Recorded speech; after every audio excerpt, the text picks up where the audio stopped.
नवी वाले प्यारे बच्चों, प्यारे विद्यार्थियों, मैं विज्ञान विषय का पेपर इस वीडियो के द्वारा बताऊंगा। जैसा कि मैंने 4 पेपर आपको बताए थे, वो चारों पेपर आपकी एग्ज़ाम में पूछे गए थे। इसी प्रकार से जो मैं पेपर विज्ञान का बताऊंगा, ये भी आपकी एग्ज़ाम में 1000% रियल साबित हो जाएगा। ऐसा पेपर मैं सभी प्यारे दोस्तों को बताऊंगा। डायरेक्ट हम क्वेश्चन की ओर बढ़ेंगे, क्योंकि आपको ये सारी जो पता है कि 23 क्वेश्चन है, 3 घंटे का है, ये सारी बातें आपको पता है। क्वेश्चन आपसे पूछा गया है, सभी विद्यार्थी देख सकते हैं। सही विकल्प चुनकर लिखिए। मैं पहला प्रश्न, कौन सा ऊर्ध्वपातज पदार्थ नहीं है? तो यहाँ पर आप सभी विद्यार्थियों का जो सही उत्तर होगा, नमक, जो कि ऊर्ध्वपातज पदार्थ नहीं है। बाकी आयोडीन, अमोनियम क्लोराइड और कपूर ये ऊर्ध्वपातज हैं, बल्कि जो नमक है वो ऊर्ध्वपातज नहीं है। यहाँ पर ऑप्शन नंबर डी वाला आपका सही होगा। कोलाइडी कणों का आकार होता है, प्यारे विद्यार्थियों, प्यारे दोस्तों, कोलाइडी कणों का आकार 10⁻⁻10 से 10⁻⁻8 मीटर तक होता है। तो ये सभी मेरे प्यारे दोस्तों का, मेरे प्यारे भाइयों का सही उत्तर हो जाएगा। प्यारे दोस्तों, प्यारे भाइयों, यहाँ पर चैनल को आपको सब्सक्राइब करना है और वीडियो को लाइक ज़रूर करना है, क्योंकि हम आपके लिए जो मेहनत करते हैं, पूरे यूट्यूब पर ये मेहनत कोई भी नहीं कर रहा है। जितने भी यूट्यूबर हैं उन्होंने आपको फेक पेपर बताए हैं, लेकिन हमने कभी भी आपको धोखे में हमारे चैनल के द्वारा नहीं रखा। H2S अणु में कितने परमाणु विद्यमान होते हैं? H2S अणु में कितने परमाणु विद्यमान होते हैं? तो यहाँ पर आपका 3 करेक्ट उत्तर होगा। न्यूक्लियॉन क्या कहलाते हैं?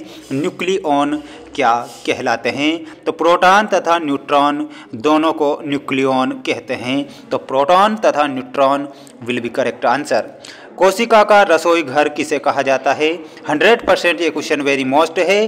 कोशिका का रसोई घर, यहाँ पर आप सभी का कोशिका का रसोई घर गोल्जी उपकरण आपको सही उत्तर बताना है।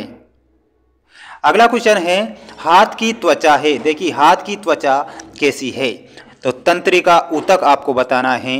हाथ की त्वचा, ये आपका सही उत्तर हो जाएगा। जितने भी प्यारे विद्यार्थी हमारे साथ, देखिए यहाँ पर हाथ की त्वचा में हमारा एपिथेलियम ही सही होगा, है ना, वो गलत हो जाएगा, सॉरी उसके लिए। कोशिका का जो रसोई घर है और वो हो जाएगा आपका क्लोरोप्लास्ट। 5th में क्लोरोप्लास्ट होगा, है ना, क्लोरोप्लास्ट आपका सही उत्तर हो जाएगा। ये आप अच्छे से याद करेंगे, क्योंकि यहाँ थोड़ी सी मिस्टेक हो चुकी थी। जितने भी विद्यार्थी हमारे साथ में जुड़े हुए हैं, प्यारे दोस्त, प्यारे ब्रदर्स, सभी को वीडियो को लाइक ज़रूर करना है। यहाँ पर ओनली हमने 50 लाइक का जो टारगेट आपको दिया है, वो जो लाइक का टारगेट है आप पूरा करेंगे, क्योंकि हम आपके लिए जो मेहनत कर रहे हैं, क्या उसके लिए एक लाइक नहीं बनता है? ज़रूर बनता है। आप लाइक ज़रूर करेंगे। रिक्त स्थानों की पूर्ति कीजिए में ऋणात्मक त्वरण को कहते हैं। ऋणात्मक त्वरण को मंदन कहा जाता है। तो मंदन आपका सही उत्तर होगा। संतुलित बलों का परिणामी बल होता है, तो शून्य होता है। शून्य यहाँ पर सही होगा। 1 किलोग्राम भार न्यूटन के बराबर होता है। 9.8 न्यूटन के बराबर होता है 1 किलोग्राम भार। शक्ति का एसआई मात्रक वाट होता है। तो आप इस पेपर की वाट लगा देंगे, ऐसा पेपर में बता रहा हूँ। प्रतिध्वनि अवरोधक पृष्ठों से ध्वनि के कारण होती है, तो परावर्तन के कारण होती है।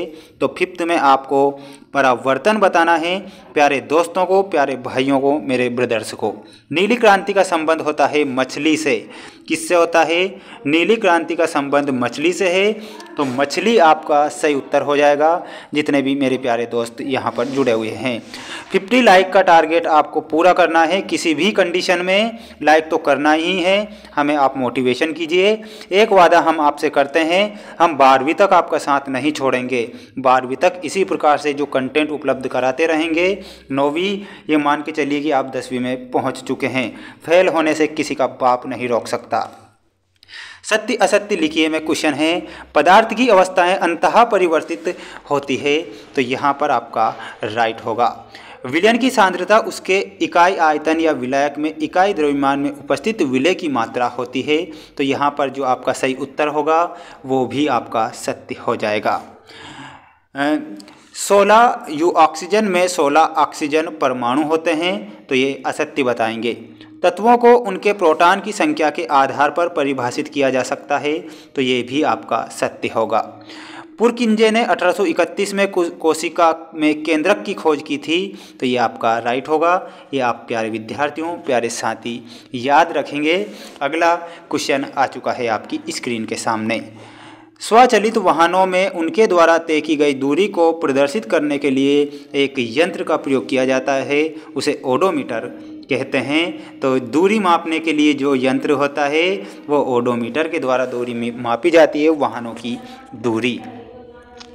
यहाँ पर जोड़ी भी आपके सामने आ चुकी है, तो प्यारे विद्यार्थी यहाँ पर जोड़ी अच्छे से मिलाएंगे, क्योंकि जो जोड़ी होती है काफ़ी महत्वपूर्ण होती है और सिंपल भी होती है।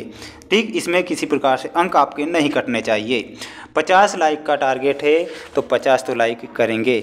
बल का मात्रक प्यारे विद्यार्थी न्यूटन बताएंगे। ऊर्जा में आपका हो जाएगा, ये ऊर्जा अदिश राशि है। 20 Hz से कम आवृत्ति, तो उसे हम परश्रव्य ध्वनि कहेंगे, परश्रव्य ध्वनि। नीम की पत्ती व हल्दी, तो ये यहाँ पर आप जैव कीटनाशक के रूप में बताएंगे। द्रव्य का एसआई मात्रा किलोग्राम होता है और फोम शेविंग क्रीम होती है। ये आप जल्दी से स्क्रीनशॉट ले लेंगे इन क्वेश्चंस का, क्योंकि और जो पेपर मैंने बताया है आप इसे अच्छे से याद करेंगे। मैंने वादा किया था कि मैं 4 सेट पेपर बता दूंगा, तो ये हमारा सेकंड सेट है। तो प्यारे विद्यार्थियों, प्यारे साथियों, आप चैनल को सब्सक्राइब करेंगे, वीडियो को लाइक ज़रूर करेंगे। जय हिंद, वंदे मातरम।